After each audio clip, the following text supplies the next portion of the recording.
नमस्कार, ये आकाशवाणी है। अभी आप मनोज कुमार शर्मा से समाचार सुनेंगे।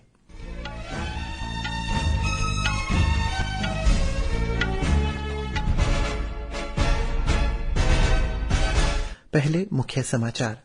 विदेश मंत्री सुब्रमण्यम जयशंकर ने कहा, पाकिस्तान के साथ सीमा पार आतंकवाद खत्म होने तक सामान्य संबंधों की संभावना नहीं।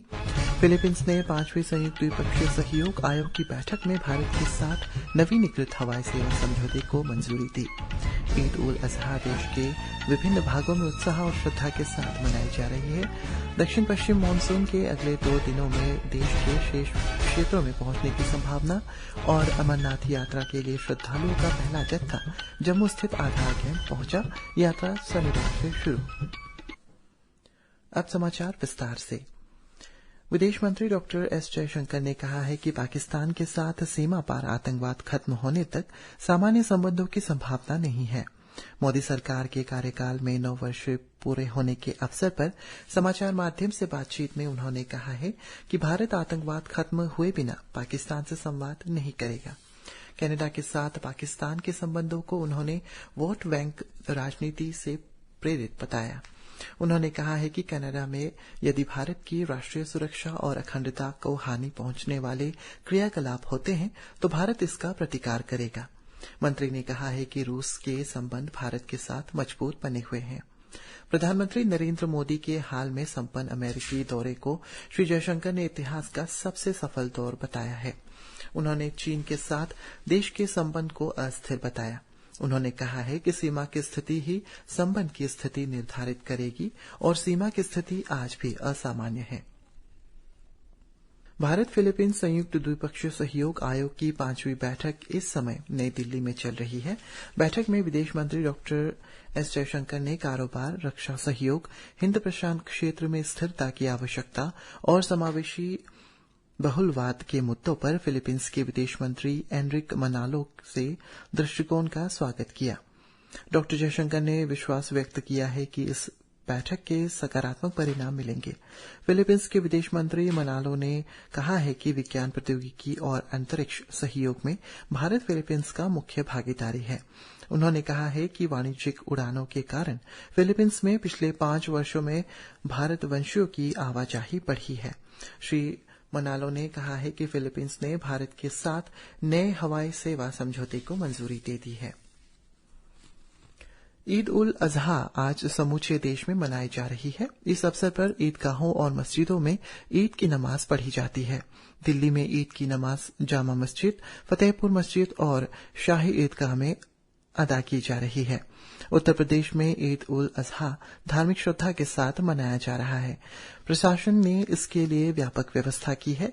राष्ट्रपति द्रौपदी मुर्मू, उपराष्ट्रपति जगदीप धनखड़ और प्रधानमंत्री नरेंद्र मोदी ने देश और विदेशों में रह रहे भारतीयों को ईद उल अजहा का शुभकामनाएं पेश की। अपने संदेश में राष्ट्रपति ने कहा है कि ईद उल अजहा प्रेम और बलिदान का पवित्र पर्व है। प्रधानमंत्री नरेंद्र मोदी कल दिल्ली विश्वविद्यालय के शताब्दी समारोह समापन कार्यक्रम को संबोधित करेंगे। इस दौरान वे दिल्ली विश्वविद्यालय कंप्यूटर सेंटर, प्रौद्योगिकी संकाय भवन और एकेडमिक ब्लॉक की आधारशिला भी रखेंगे। ये भवन विश्वविद्यालय के नॉर्थ कैंपस में बनाए जाएंगे। दिल्ली विश्वविद्यालय की स्थापना 1 मई 1922 को हुई थी। पिछले 100 वर्षों में विश्वविद्यालय का काफी विस्तार हुआ है और अब इसमें 90 कॉलेज और 86 विभाग हैं। अब तक 6 लाख से अधिक विद्यार्थी दिल्ली विश्वविद्यालय से डिग्री प्राप्त कर चुके हैं। प्रधानमंत्री नरेंद्र मोदी ने 10 राज्यों और 2 केंद्र शासित राज्यों में 1,81,000 करोड़ से अधिक की 12 परियोजनाओं की समीक्षा की। प्रधानमंत्री की अध्यक्षता में प्रगति की 42वीं बैठक में इन परियोजनाओं की समीक्षा हुई। इस दौरान प्रधानमंत्री ने राजकोट, जम्मू, अवंतीपोरा, बीबीनगर, मुद्रे, रेवाड़ी और दरभंगा में एम्स के निर्माण की समीक्षा की। उन्होंने सभी संबंधित लोगों से बकाया मुद्दों का समाधान करने और परियोजना पूरी होने की समय सीमा का पालन करने का निर्देश दिया। बातचीत के दौरान श्री मोदी ने प्रधानमंत्री स्वनिधि योजना की भी समीक्षा की। उन्होंने मुख्य सचिवों से शहर क्षेत्रों, विशेष रूप से टियर 2 और टियर 3 शहरों में पात्र रेहड़ी पटरी विक्रेताओं का पता लगाने और उनसे संबंधित योजनाओं का लाभ देने को कहा। उन्होंने ये भी निर्देश दिया है कि मिशन मोड में सभी रेहड़ी पटरी विक्रेताओं को डिजिटल लेन देन के लिए प्रोत्साहित किया जाए और स्वनिधि से समृद्धि अभियान के माध्यम से स्वनिधि लाभार्थियों के परिवार के सदस्यों को सरकार की सभी योजनाओं का लाभ दिया जाए।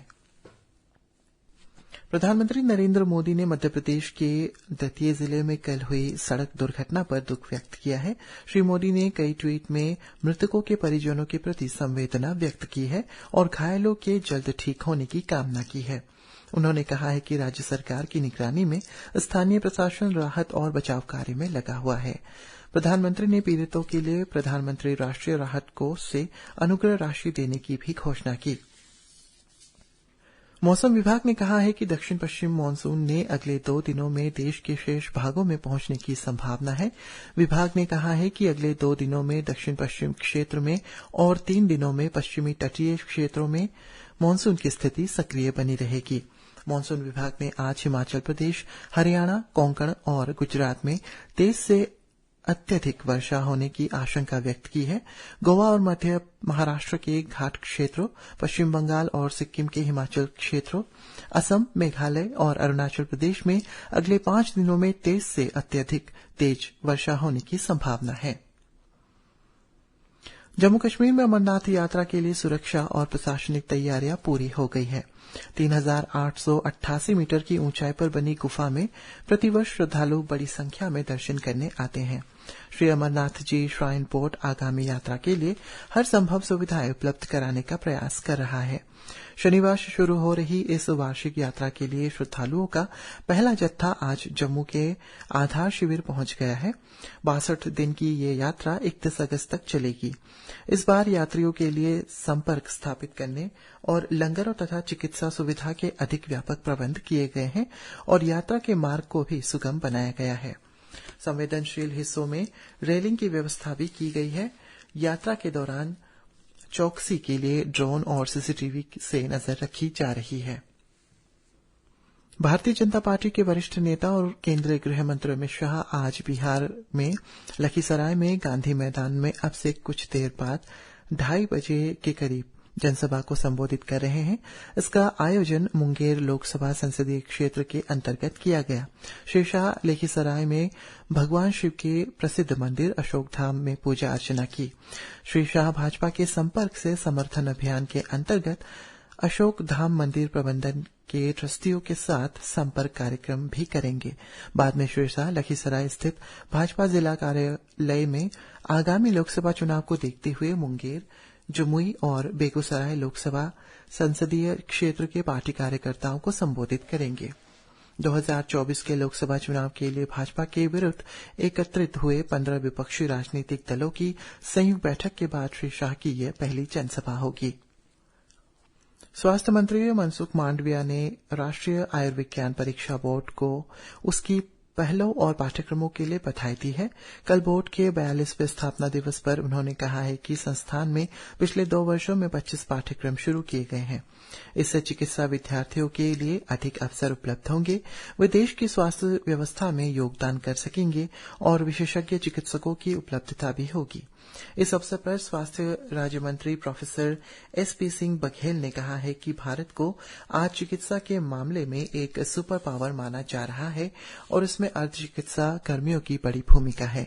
कार्यक्रम के दौरान डॉक्टर मांडविया ने 11 चिकित्सा फेलोशिप पाठ्यक्रम की भी शुरुआत की और विभिन्न श्रेणियों में स्वास्थ्य विशेषज्ञों को पुरस्कार प्रदान किए।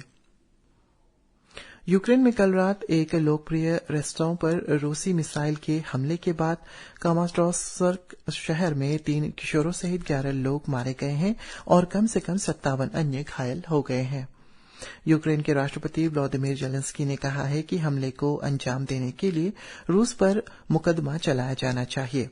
आपातकालीन सेवाओं ने आज कहा है कि तलाशी और बचाव प्रयास जारी हैं। हालांकि रूस ने फिर दावा किया है कि उसने केवल सैन्य ठिकानों पर ही हमले किए हैं। रूस के रक्षा मंत्रालय ने एक बयान में कहा है कि उसने क्रामाटोर्स्क में यूक्रेन कमांडरों की एक अस्थायी तैनात को नष्ट कर दिया है। इसी के साथ ये समाचार बुलेटिन समाप्त हुआ। नमस्कार।